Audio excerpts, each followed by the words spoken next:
In this video, we're gonna talk about 20 tips, tricks, and secrets in Photoshop that I wish I knew them when I was starting. And if you consider yourself an advanced user, don't worry, I'm pretty sure there'll be some interesting ones in this list that will improve your workflow. If you're new around here, I'm Oliver, and here we talk about architectural representation and visualization stuff, so don't forget to subscribe to not miss out on future content. And now, let's not waste any of your time and jump right into the video. Okay, so initially I intended to make a list of 50 tips, tricks, and secrets, and I actually wrote all of those 50 items. But the video was getting too long. So if you like this one and would like to see a part 2 of this video so that I can continue the list, please let me know in the comments below.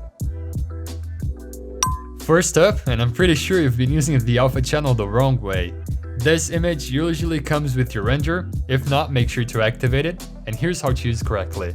Select all with Ctrl A, copy with Ctrl C, then go to the channels tab and create a new channel. If you have RGB, red, green, and blue here, which you should by default, the next one will come as alpha. Then simply paste here the alpha image you just copied. And if you want to select the white, Ctrl click on the thumbnail, and finally work with it as usual.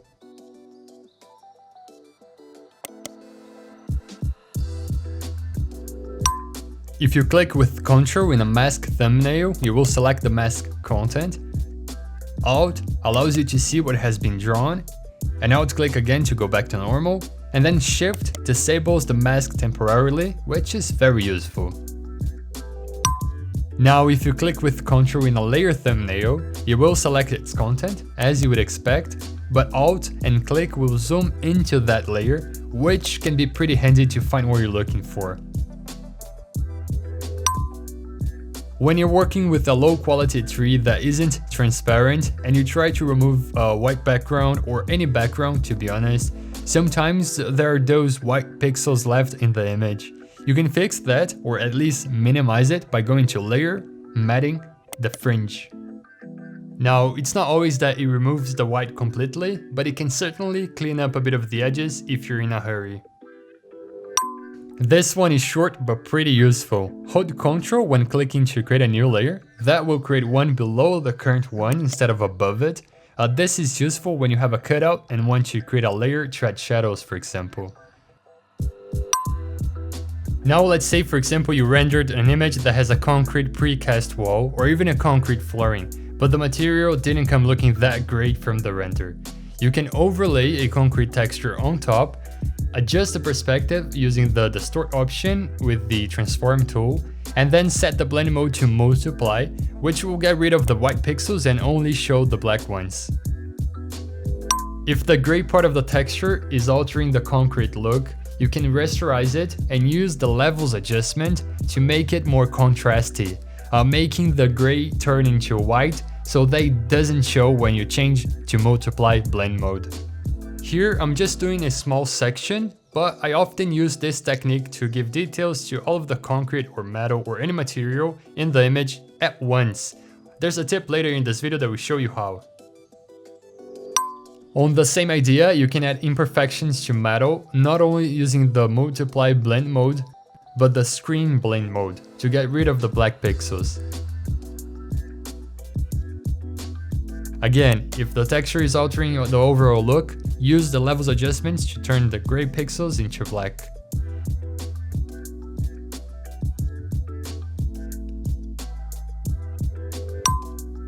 There's an amazing feature in the Move tool. It's called Auto Select. Leave it unchecked, and then whenever you're working and want to select a layer that you haven't named, or there are just too many over your Layers tab and you don't know which one is which, hold Ctrl with the selection tool, the auto select will enable, and simply click on the object. That is pretty useful. Alt plus left click on the visibility eye to isolate one layer. Do what you gotta do on that layer, and then Alt plus left click again to go back and show all of it. A pro tip I can give you is to master the brush tool. It's probably the most used tool in a post-production. The essential moves are: with the brush tool selected, Alt plus right click and drag left or right to increase or decrease the size, and then up or down to make it harder or softer. And also, if you hold Alt, you can eyedrop a color. It's all about making your workflow faster. Okay, now let's say you want to change the color of a material in your image. Instead of manually selecting the object, make sure to enable the render elements in your render engine so that you get this type of image alongside with the final rendered image. This colored image can drastically improve your workflow. Just make sure you place them below your render, for example the material ID here. I usually leave it at the bottom of the layer stack and make sure they are aligned in your Photoshop file.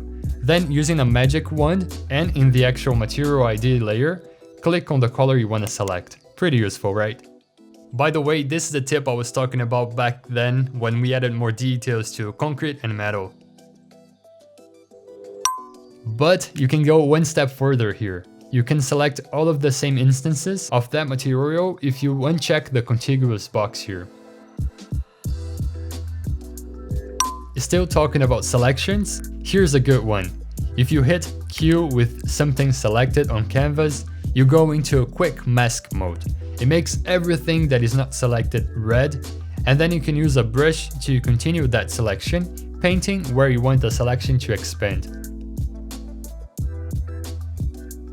Then when finished, hit Q again to see the resulted selection. When placing cutouts in an image, make sure to use the ruler. Ctrl R to activate it, so that you know more or less how tall each person has to be. They should all fall with their eyes close to the horizon line. In SketchUp, for example, you can see where the horizon line is, so it's easy to bring over to Photoshop. Now, if you draw the vanishing points, you can also see where the horizon line is, because the vanishing point is always placed on the horizon. Now, using this horizon line will only work if you actually place your camera back in 3D around a person's height, which most often than not you should. Now, obviously there's some variation between taller and shorter people and even children, but that's a good start. When there's moving cutouts in a scene, usually they're supposed to be blurred. So go to Filter, Blur, Motion Blur, and set the direction that the person is moving. Change the value and hit OK. And make sure you're applying this on a smart object. Smart objects are layers that cannot be altered. You can scale them back and forth without losing quality.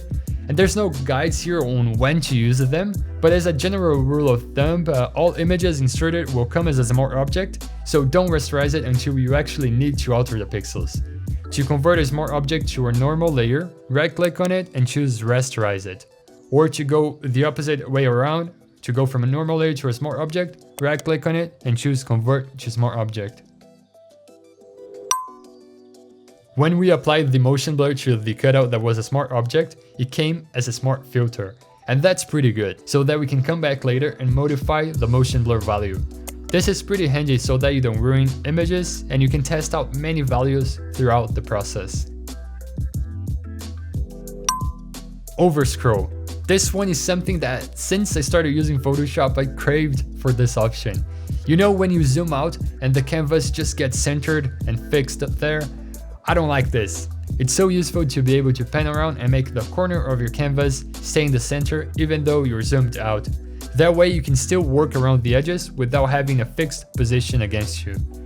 To activate it, just go to Edit, Preferences, Tool, and check Overscroll.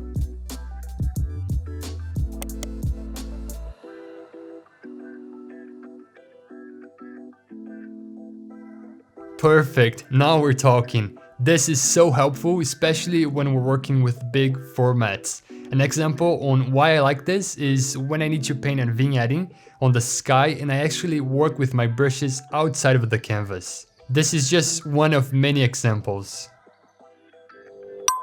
And last, but definitely not least, let's say you have a collage or even a render that you need a solid background with gradient or brush effects. A smart way to do this is to create a solid color under this icon here. I'm going to place it below our base image, and then I'm just going to create a simple mask here to better illustrate what I'm going to talk about. Then create a new layer on top, add all of your gradients, brush effects, and blend modes. And this is just an example on how to use this, okay? Be creative. There are endless options on how to enhance a collage sky. This is usually the way I do it. Now, usually layers of different effects make a nicer final result.